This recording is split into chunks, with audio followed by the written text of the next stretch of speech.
एका छोट्या सुंदर गावात चिंटू नावाचा एक गोड आणि हुशार मुलगा राहत होता. चिंटूला निसर्ग खूप आवडायचा. हिरवी झाडं, गोड गाणारे पक्षी आणि जंगलातील प्राणी पाहायला तो नेहमी गावाजवळच्या जंगलात फिरायला जायचा.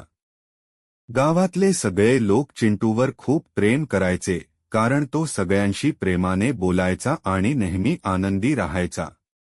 एके दिवशी सकाळी चिंटू जंगलाच्या वाटेने हळूहळू चालत होता.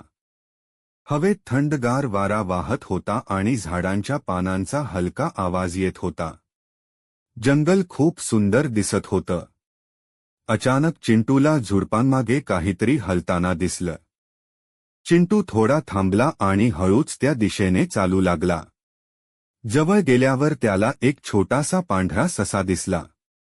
ससा खूप घाबरलेला होता.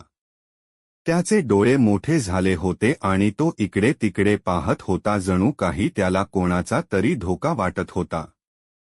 चिंटूने सशाकडे प्रेमाने पाहिलं आणि हळू आवाजात म्हणाला, "घाबरू नकोस छोट्या मित्रा. मी तुला काहीही करणार नाही." चिंटूचा आवाज ऐकून ससा थोडा शांत झाला आणि हळूच चिंटूकडे. तेवढ्यात अचानक जंगलात जोराचा आवाज झाला.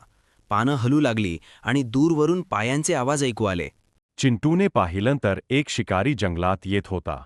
ससा पुन्हा खूप घाबरला आणि झाडामागे लपला. चिंटूच्या मनात एकच विचार आला, मला माझ्या छोट्या मित्राला वाचवायचं आहे, आणि त्याने धाडसाने सशाला वाचवण्याची योजना केली.